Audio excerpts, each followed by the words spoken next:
Welcome back to my channel Mishti અલ્પાની દુનિયામાં તમારું હાર્દિક સ્વાગત કરી રહી છું. આજે સવારે વહેલી ઉઠીને નાહી ધોઈને મિષ્ટી ગઈ છે સ્કૂલે અને હું આવી ગઈ છું ઉપર અને ઘરની સાફ સફાઈ કરીને અત્યારે હું સ્નાન કરી દીધું છે.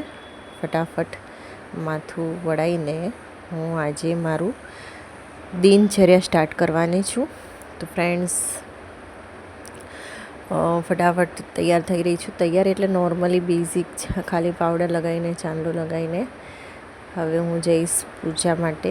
પૂજા કરીશ, કાનાજીની સેવા કરીશ અને કાનાજીની સેવા કરવામાં મારે અડધો કલાક જતો રહે છે. પૂજા કરતાં મને થોડી વાર લાગે છે. મંદિરના વાસણ ધોઈ લીધા હતા, ફટાફટ લૂછી લઈશું અને મંદિરને પહેલાં ગંગાજળ છાંટીને પવિત્ર કરી દીધું હતું. ચારે દિશાઓમાં ગંગાજળ છાંટી દીધું હતું અને હવે મંદિરના વાસણોને સાફ કરીને પૂજાની તૈયારી કરી રહી છું. પૂજા સ્ટાર્ટ કરી રહી છું. આજે ટિફિન બોક્સ છે એ કાલનો ટિફિન બોક્સ છે. લડ્ડુ ગોપાલ માટે હું ટિફિન બોક્સ રાખું છું. કદાચ એમને ભૂખ લાગી જાય બપોરે તો એમાંથી તે ખાઈ શકે છે. અને હવે હું બધા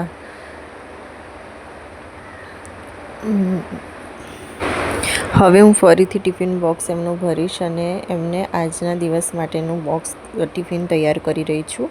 અને હવે દીવાબત્તીની તૈયારી કરી રહી છું. અંદર તુલસીપત્ર એડ કરી દીધું છે ટિફિન બોક્સની અંદર અને એમના પાણીમાં તુલસીપત્ર નાખી દીધું છે. હવે સૌપ્રથમ લડ્ડુને સ્નાન કરાવવાની વિધિમાં તમે જોઈ શકો છો જે બેઝિકનું કોમન સ્નાન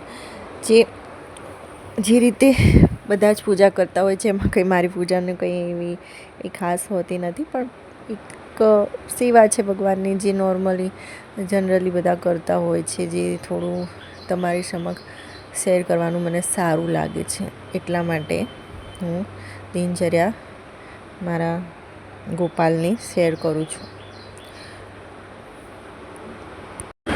સો ફ્રેન્ડ્સ, સ્નાન કર્યા બાદ લડ્ડુ ગોપાલને હવે અંકુશન કરીને એમને વસ્ત્ર પહેરાઈ રહી છું અને એમને સુંદર સજાઈ રહી છું અને શણગાર એમનો કરી રહી છું. એમને શણગાર ખૂબ જ પ્રિય છે લડ્ડુ ગોપાલને અને અમે લડ્ડુ ગોપાલ જ કહીએ છીએ ઘરમાં બધા એમને.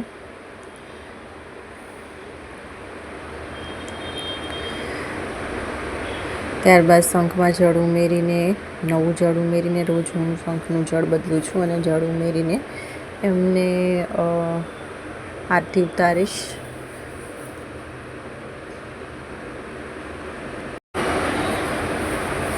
હવે ફ્રેન્ડ્સ, મારી પૂજા સમાપ્ત થઈ ગઈ છે. હવે હું રસોડામાં જઈશ અને કંઈક રસોઈની તૈયારીઓ કરીશ અને મિષ્ટી હવે સ્કૂલેથી આવતી હશે એટલે એને એના માટે જમવાનું બનાવીને રાખું છું. અને હું ને મિષ્ટી મિષ્ટી આવે એટલે પછી હું ને મિષ્ટી જમીને બપોરે થોડા રેસ્ટ કરીએ છીએ. અત્યારે મેં દાળ ભાત બનાવ્યો છે અને પરવળની સબ્જી અને રોટલી બનાવી હતી.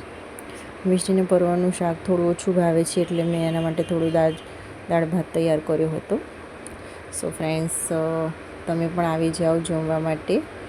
ફરી મળીશું ફ્રેન્ડ્સ નવા બ્લોગમાં. ત્યાં સુધી બાય બાય.